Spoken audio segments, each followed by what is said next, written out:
Now guys, good to be with you again.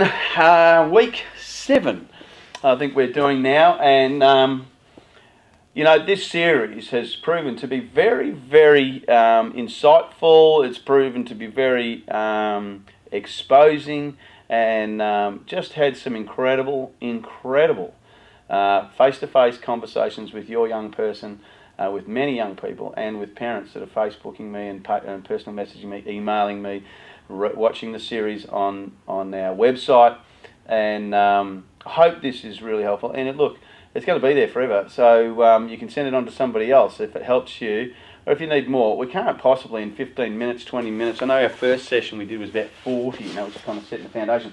But between 20 and 15 minutes, our normal session, and I have to cut it up on a Monday night, is about an hour, right? So and that allows for a whole lot of interaction. So really encourage you, again, if you message me, email me, text me, call me, whatever, or want to have a coffee with me, I'm more than happy to do that to help. Don't know if I can fix things.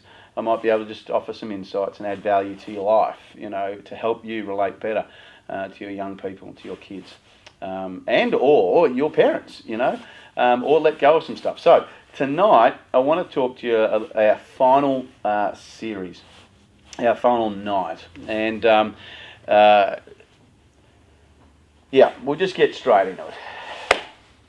You know, when you go fishing, for some of us we love fishing, for some of us we hate it. I love bay and ocean fishing. I can't stand inland fishing. I was convinced by a mate of mine. He says, "You ever done inland fishing?" I said, "It's so boring, you know." Now I know for all of you there that do inland fishing, you say it takes skill and it takes all that. You know what? I care less.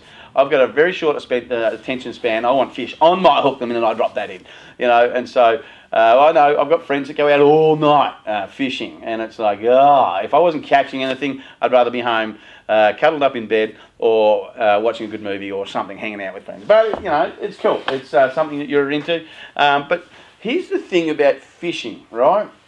Now, I remember down the coast, going to the fishing shop and say to them, "Oh, is anything on the bite?" As if like that was the language, you know. And they go, "Oh yeah, you know, over at this point, this point, and this point. Oh, and what would be the preferred bait? Oh, well, this is good, this is working, we've been told by this and that, you know." You ever had those kind of experiences?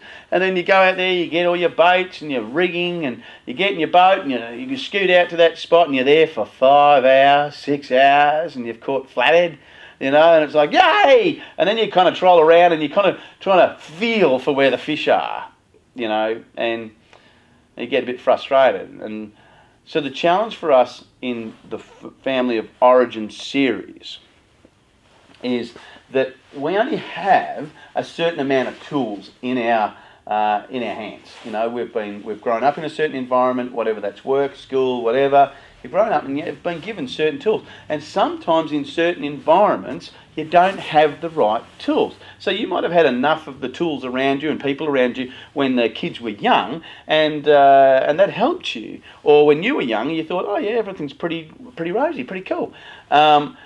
And as you got older, you realised, hang on, I don't know this person. Who is this person? They kind of went into their room and came out, you know, kind of different, and thought, can't we just go back into the room and do a bit of a Doctor Who TARDIS time walk back and just try and fix something back there? What happened to my child? What happened to me when I morphed out of this particular environment? And sometimes we find ourselves really lacking, and you know, the bottom line is that as parents, we need support of other parents, and we need the tools put into our hands, you know, ways and strategies to help us engage our young people in our world as it is. You know, like I shared last week, our world is global. Our young people our kids live in a global world, and so we better get global, because the reality is you will not be able to relate and connect and keep up with a young person, with your kids, if you cannot connect in this kind of world. I'm telling you, I know you say, all I've got to do is love them. Yes, you do.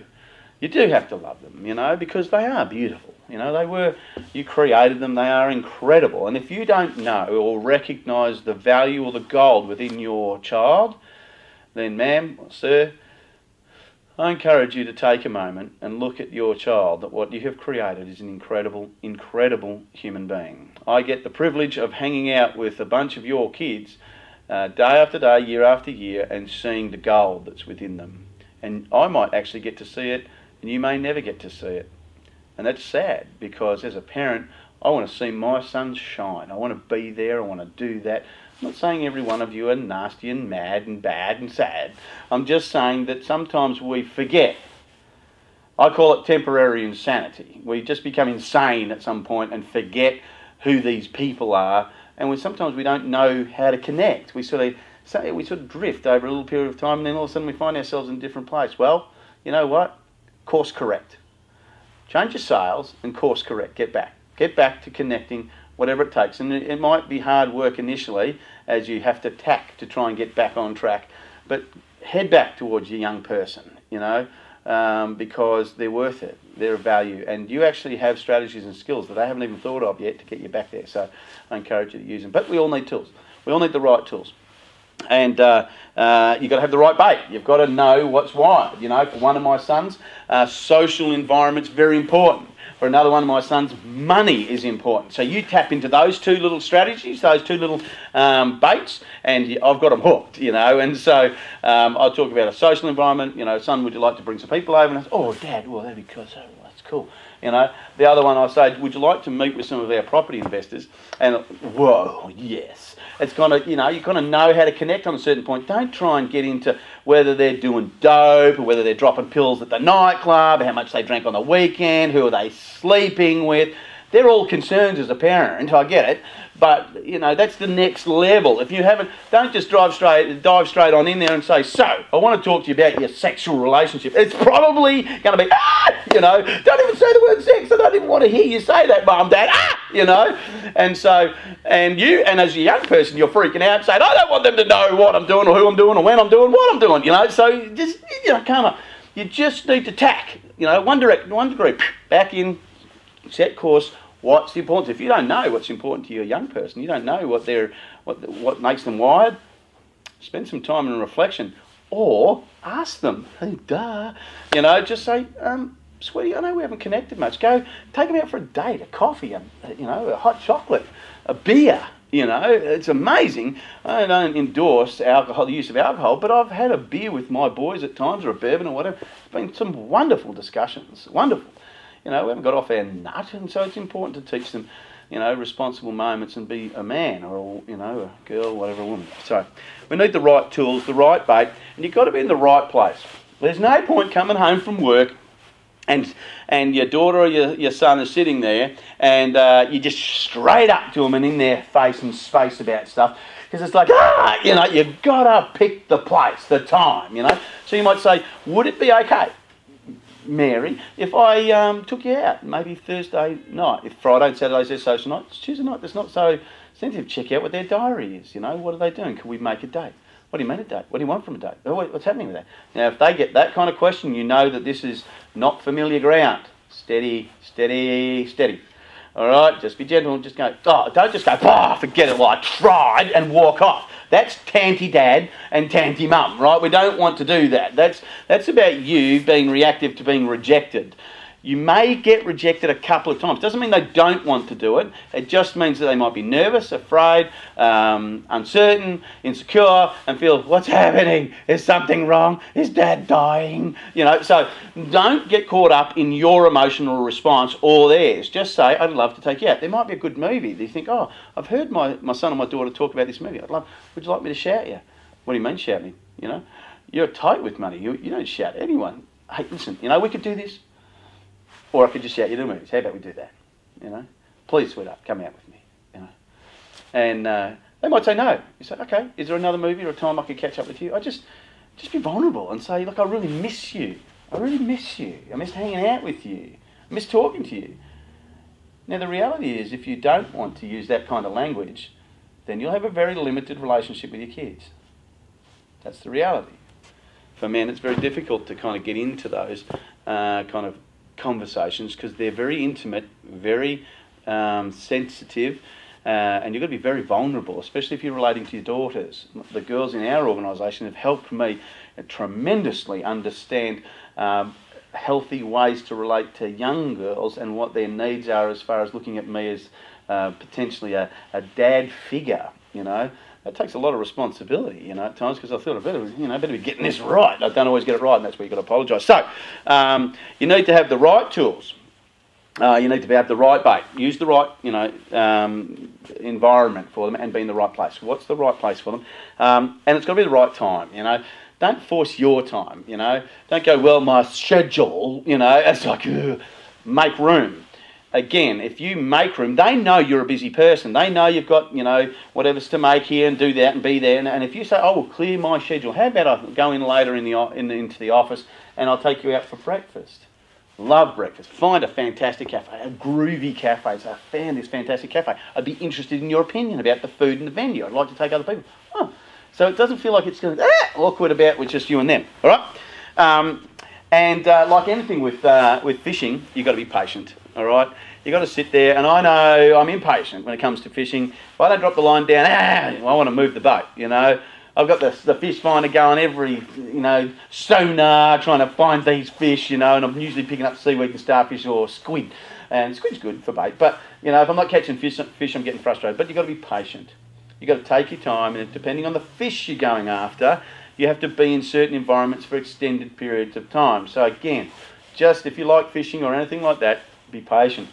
I want to encourage you. Now, I wish they were all my thoughts, but we've come across 17 thoughts, of how to have a healthy home. These are some really important ones. I won't be able to get through them all on this video. I can guarantee. I can give you the headings. There's 17 of them. We've put them on our Facebook. I've got the nod from MJ. So she has actually put them on our Facebook, on the Bridge Builders Facebook page. You go up there and you can have a look at them. And then if you want to, you can personal message to Facebook or put a note, and we can email you the description, the understanding of these particular things. So let me just unpack a few for you. First one, it's really critical, is respect. Now, parents feel like, as a parent, I feel like it's my right as the dad, the provider, whatever, and as the mom, that we deserve respect. Sometimes we don't. Just our behaviour, sometimes in the way that we treat one another and speak to one another in the home, you actually lose respect. Just think of it as a bank account. You're depositing, and if you take too much out of that bank account, you're going in the red, and then the bank's charging you the fee for going overdrawn. So you're actually going further back, and it's costing you even more. So just be careful. That's the same with our kids. We invest. Every now and again we take something out because we do something wrong, disappoint them, whatever. You take something out, but hopefully there's enough in. You keep taking out, you keep disrespecting, you're going to be in the negative zone. It's going to take you a while to climb back up out of the red, then into the black. All right, so you might be wanting to make a way back. If you want to make your way back, that's fine, but it's really important that you look at the issue around respect. Now, the challenge for us is what we have expectations from our family, what respect looks like, and we have issues of what respect looks like in our family of origin way back and what we want in our home. And if you don't articulate it really clearly, you actually won't get it. Because young people don't actually know sometimes what respect looks like in your home. And let me encourage you, parents, respect isn't about doing everything you say or obeying every word or listening to every bit of advice you have and following it to the letter. That's not respect. Respect is about a mutual understanding of where two people are at and validating one another. So number 2 I want to encourage you about is called an emotionally safe environment. Now, quite simply, that means that a raft of emotions can be expressed within a home, and all of them are acceptable except when it starts to get abusive towards somebody else.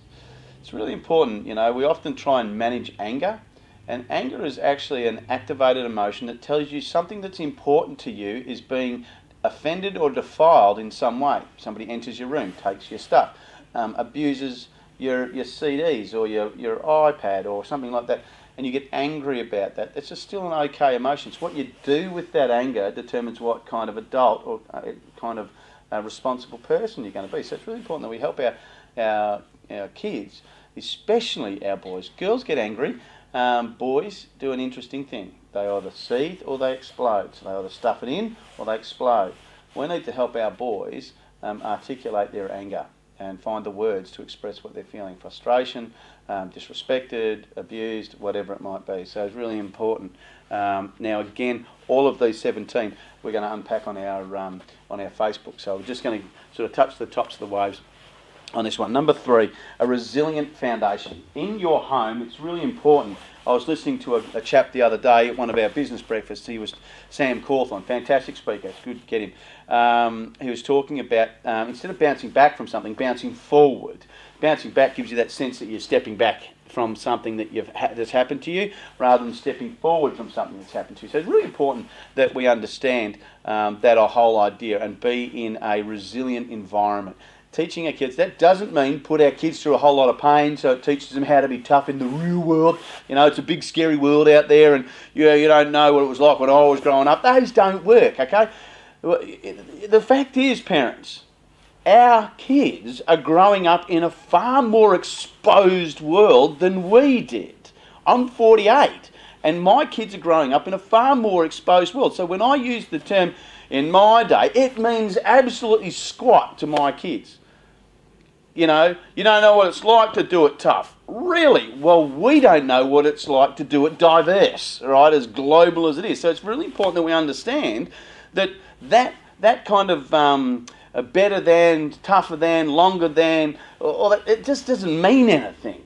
You take what your experiences are and what you've gone through and how you've processed and come back from that, and hopefully you share that to add value to your kids, that they might want to see that Dad or Mum's got something to say about this that could actually guide me and help me.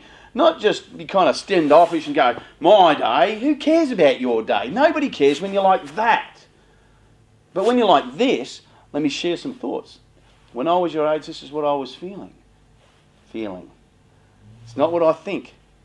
You've got to take what you think, translate it into a feeling, and then communicate it to your young person. Really important you understand that. Create a resilient environment that they can bounce and help them make decisions. For goodness sake, help them make decisions. Maslow's hierarchy of needs, stuck. Don't know how to make a decision about something. Somewhere in their developmental strategy was they got stuck. Really important that you help them take steps towards making a decision and step back and say, well, you make the right decision.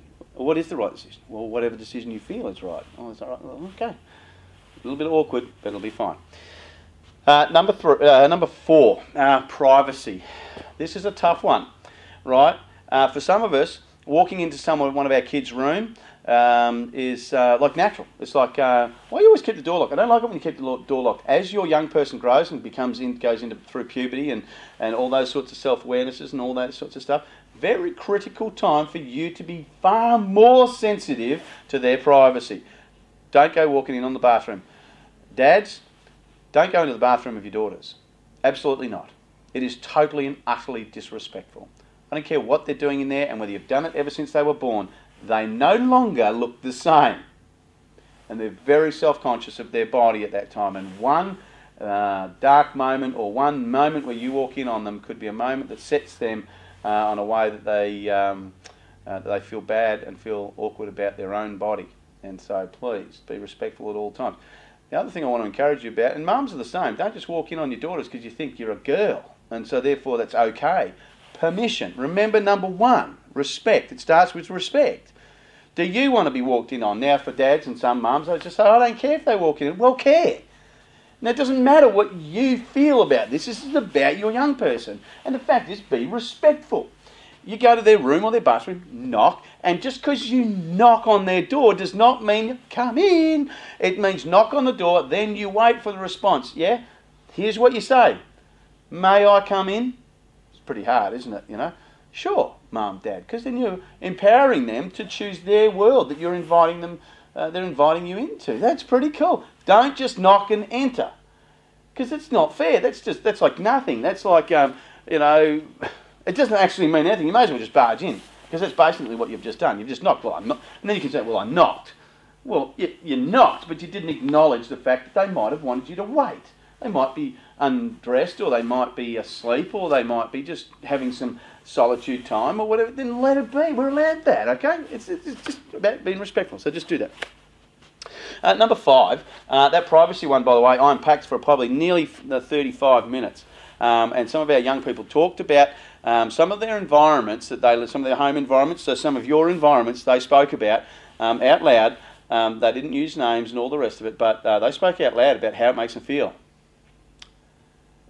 So you might want to take note. Number 5 is about accountability. You cannot hold your young person accountable for a particular behaviour or attitude if you display the same. More caught than taught. You can teach your kids how to do something, or they're going to watch you do it. So accountability isn't about, well, mum, dad, blah, blah, blah. If your young person is of an age where they have the courage to come to you and reflect something back to you, then have the respect and the maturity to actually hear what they're saying back to you. Because if they're not saying in a way that's disrespectful, and they're actually saying, I'm challenged by your behaviour, or I'm challenged by what you say and what you do, and it's not do as I say, or it's do as I do. So make sure you're a good model, because they're going to hold you accountable as they get older. Otherwise, this one thing's going to happen: disrespect. You're going to lose respect, because what you say and what you do is going to be two totally different things. And they'll go, you say this, but do that. Nah, you're not living it. Instantly disrespect. We do that as adults, so their kids are no different. They're watching what we're doing. Accountability is really important, and have the courage and the maturity to actually be okay about that. A 6th one I want to share with you and then close off on it, because there are another 11 ago and we just don't have the time. I want you to go to our Facebook, have a look at them, is the power of an apology. We often see in a relationship that's gone on for some time, where it's got broken or dysfunctional, that saying sorry just doesn't mean anything. I'm not talking about just saying sorry because you got caught. I'm talking about an apology. You know the difference. The one that when somebody is deeply moved by their sense of responsibility in that environment or that thing that they've done, that's an apology. And we better accept that, because it's really important that we understand that. I want to encourage you around saying sorry. Sorry is about you stepping back from an environment and actually taking responsibility for what you've contributed to the escalation of that particular thing that's happened. If it's a relationship meltdown, if it's a friction between kids, if it's you trying to get big Papa Bear over the top of them, or frantically screeching at them the whole time, naggy, nag, fish wife, that kind of thing. Learn to apologise. I'm sorry that I was kind of in your face all the time. Tell me what you're feeling. Tell me what you're going through. I'm sorry that I keep being like this. I love you and I care for you, and I just get concerned and I get frantic and I get upset and anxious and afraid. Well, vulnerability. That's not bad, is it? So I want to encourage you around the power of apology. For dads, model being sorry. Model apology. I am sorry to your wife, to your kids, to people. So I take responsibility. That's what it actually takes more character to apologise than it does to stay stuck, silent and alone and aloof and saying, I'm the boss of the home. Well, you'll be a very lonely boss of the home, and the man of the house or the head of the house or whatever you want to call it, be very lonely. I don't know about you, but I love that intimacy, that sense of belonging, a sense of acceptance and love and value in a home. And I hate it when we're at friction. I hate it. Our home is the same. We have those moments. Learn to say an apology. There are 11 more of these that I'm going to put up on the website that I want you to, on our Facebook, you can have a look at. And there's some powerful ones there. We haven't got the time to go through them today. I'm leaving for America in the morning, and so really important that you go and have a look at them. But I want to encourage you this. Do the work. Go and have a look. Look at the words and think, oh man, I really want to know more about that. Understand, and that's what healthy families do. They find out tools. Remember right at the start we talked about, fishing. Having the right tools, the right time, the right place, the right bait, and be patient to see these things unpack. I really want to thank you for this past 7 weeks that you've been willing to sort of look at some stuff within your family of origin. Hopefully it's been helpful. If it helps your mum and dad, if it helps you as a parent, if it helps your young person, then I'm glad that I've added value, that the time we've taken to do these videos has been important. Our next series, which is going to follow straight on from this one, is called Our Limiting Beliefs. What we believe and how that limits us to experiencing all that we can. And don't be surprised if your young person comes home and they begin to challenge and change the way that they behave and believe about limiting beliefs. Again, it's about their life, well, it is about your life too. So maybe be encouraged that over the next series, it's going to be about your limiting beliefs, the things that we have up here that block and stop us from achieving all that we can. It has been my pleasure to have added value, hopefully, to your world and give you some insights into how to be healthier in all the relationships we have and the dynamics and the pressures that we have going on in our home, in our family of origin. My encouragement finally is this: create a new family of origin, that from your family you originate new things. You have new ways of intimacy, new ways of living, new ways of loving, new ways of valuing, new ways of treating how kids belong in your home. Just be different. This is your new time for a family of origin. God bless you. I'll speak to you soon.